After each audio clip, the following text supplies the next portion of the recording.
Hi everyone again. Another spontaneous video from my channel.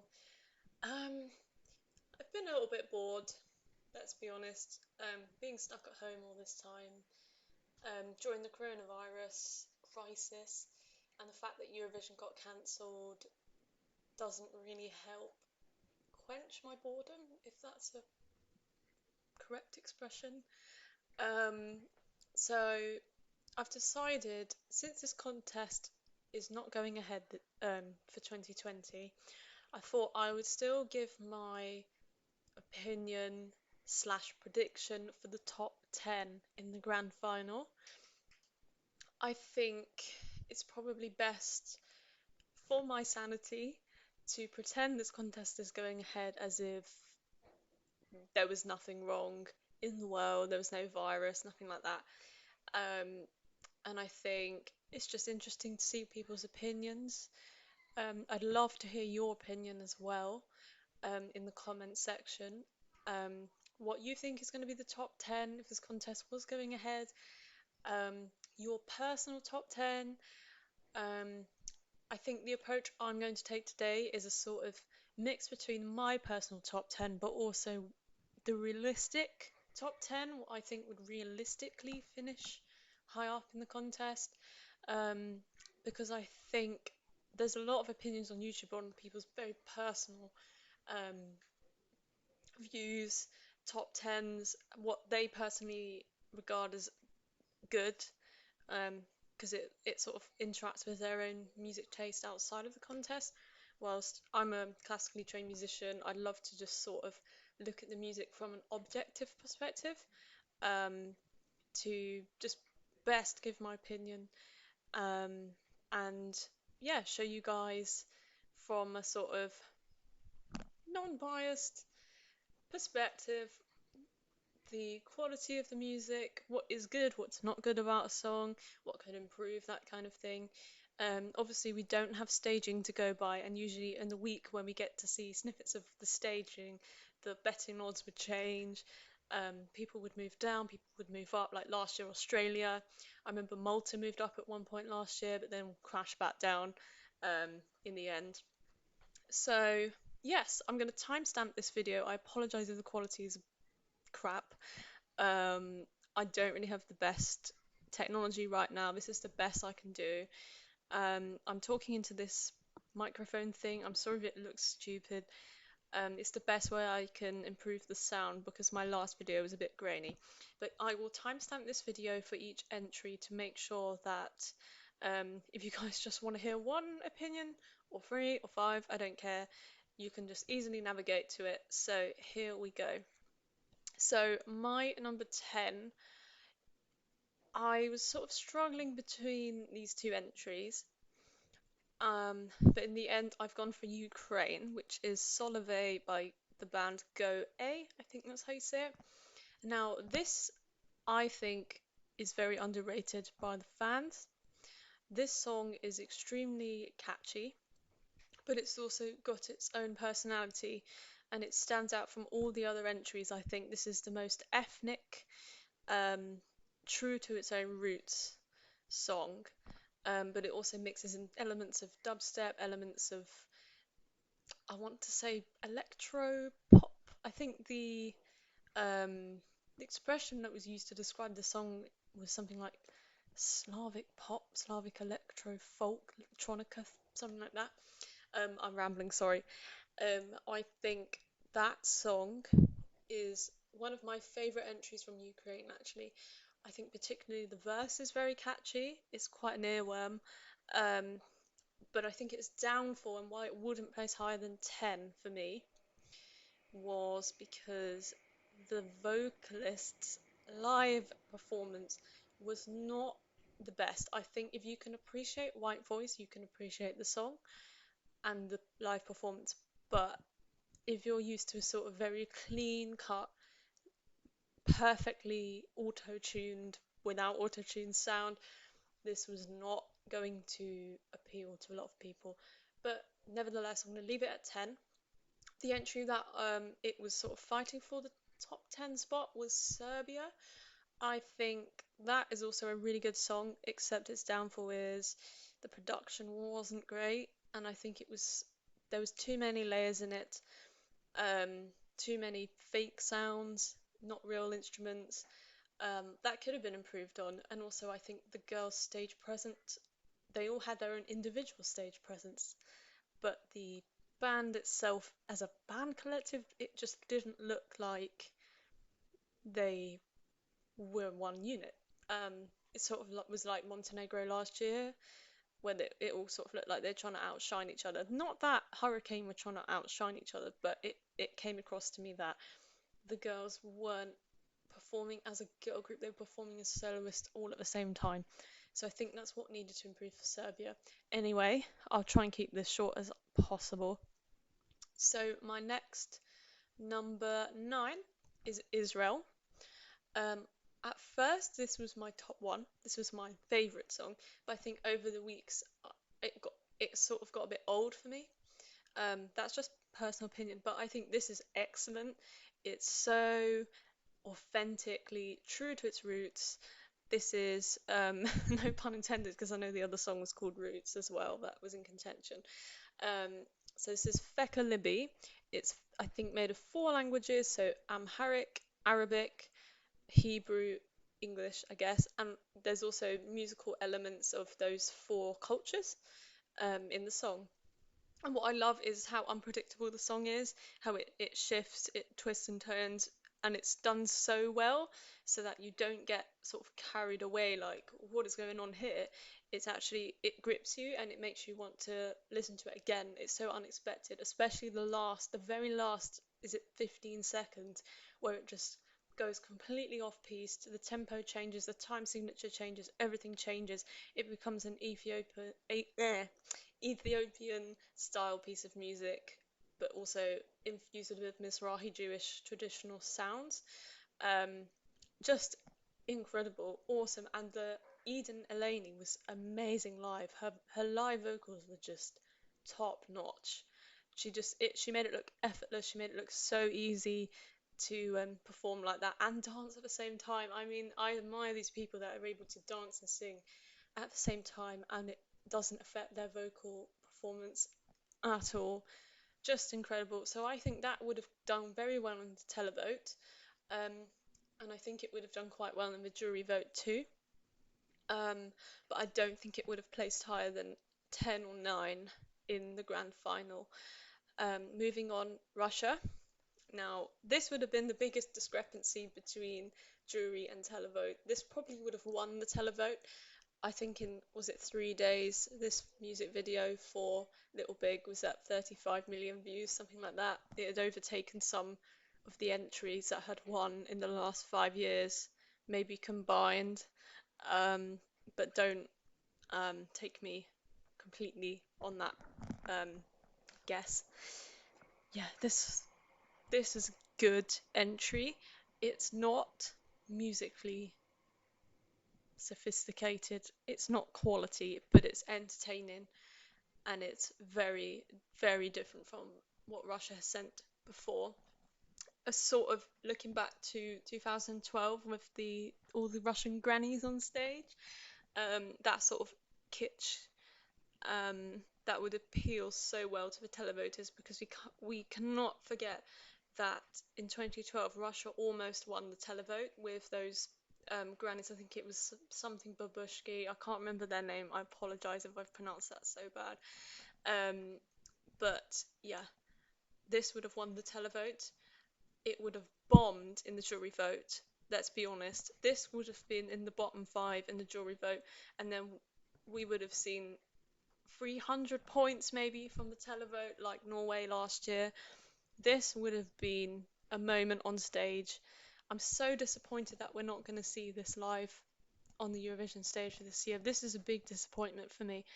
But I think if Little Big come back next year, they could easily be top 10 again if they do something even better. 100%. Yeah. Moving on to Malta, which is my number 7. I think it's 7. I've lost track already. Um, this is great. This is really good. I think runs out of steam in places, but the bridge, the best part. I apologise if I might have just turned off my microphone there. I'll just quickly repeat what I said, in case I went all mute there. I definitely think that that song would run out of steam a little bit. I think the singer was bigger than the song. Destiny Chukwunyere, definitely the singer was bigger than the song, but I think the bridge section of the song was the best part. Definitely the best part. It was just so rousing, and that high note as well, that would have been amazing live. I definitely think the juries would have loved Malta, maybe not so much the televoters, because Malta in the recent years have not done very well with the televoting. Obviously, I'm a bit patriotic because I'm part Maltese. I am, I'm behind that country so much. I'm not going to let that affect where I put it in my ranking though, because I do think that is a good song. I think it's better than Chameleon from last year, and I think that would have been their best result since 2013. So well done, Malta. Definitely that would have been my number seven. Number six, Netherlands. People are criminally underrating this song. This is a beautiful, beautiful song, and I remember watching Eurovision Hub's reaction, and one of the guys, I can't remember his name, he just cried when he was listening to this song. He just sat there and he cried. He didn't say a single word. He cried because it was so moving, and I almost had the same reaction because it was just so beautiful, but also in a musical sense, this song wasn't predictable. It didn't have a classic pop song structure. It just moved like this. It just soared. That's all I can say. It was, it's brilliant. There was an organ as well, which I thought was a perfect touch to the instrumentation. Um, and the singer was just so good. And I think this would not have had the curse of last place for the host nation. This would have done well. The juries would have eaten this up with a spoon. The public probably would have liked it. It probably wouldn't have been in the top 10 for the televote, but it would have ended up being in the top 10. So I'm definitely going to be standing behind that entry and say sixth place. Yeah, I'm not afraid to say that. Now, my fifth place, this is my top five now, is Germany. Ben Dolic with Violent Thing. Absolutely, this blew me away when I saw it for the first time. I was like, wow, Germany, coming back for blood after that 0 points last year. Yeah, what a step in the right direction this was. Germany's song last year was this cheesy feminist fest anthem, very, very, very cringy, didn't have much charisma. It was very sort of um, bland, didn't hit anyone's heartstrings. It just, and I was not surprised one bit that this had 0 points from the televote. I was waiting for it. So I think the Germans took into account what happened last year and thought, right, we're going to hire symphonics to write a song. I'm not sure what happened behind the scenes, but this was chosen. Perfect choice. Probably my favourite symphonics entry from this year. Um, Much prefer it to Bulgaria. Bulgaria is not in my top 10, by the way, just disclaimer. Bulgaria's entry I thought was criminally overrated this year.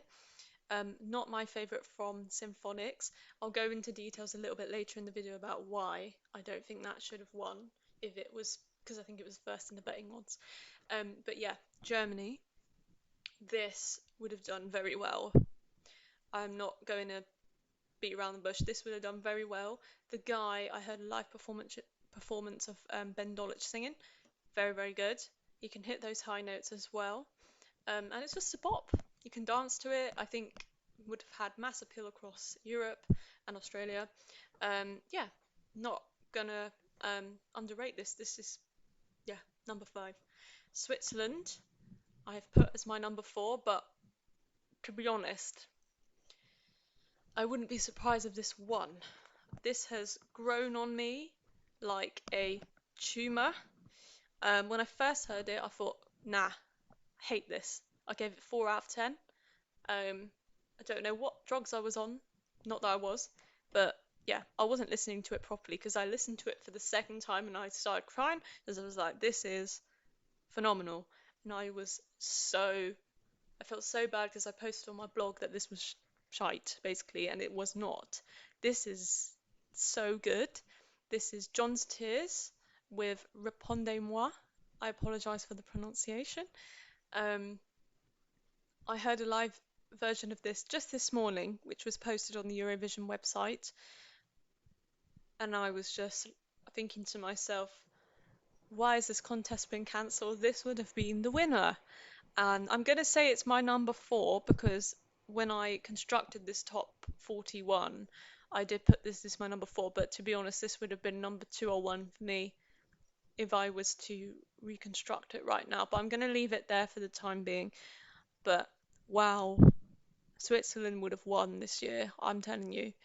Um, it's just so nice to listen to.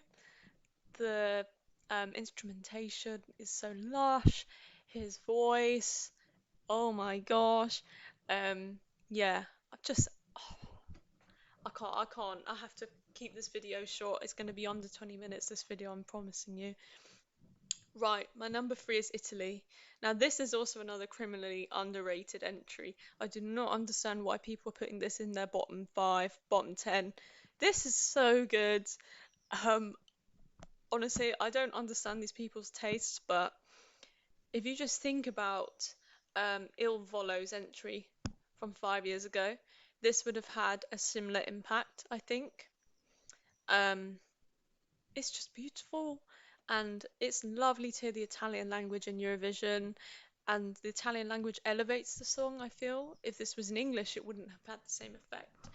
Um, we know Diodato can sing really well live, um, and yeah, honestly, I don't understand why people underrated this, but it's just my opinion. Um, yeah, this would have been in the top five. Jury's definitely giving it more points than the public, but I think if this closed the show, it would have been a three horse race between three countries that two of which I've mentioned already.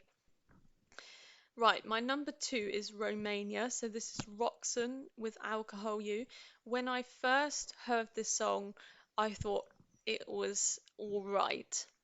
It didn't have a climatic moment. It didn't have um, sophisticated enough lyrics for my liking, especially the bit that says um, something about it's only fake news. I thought that was a very forced rhyme, especially if you're fluent in English.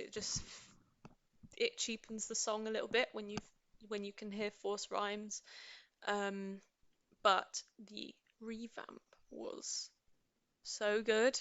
When I listened to the revamp, I thought, wow, this now I really love this because they changed it in the middle bit.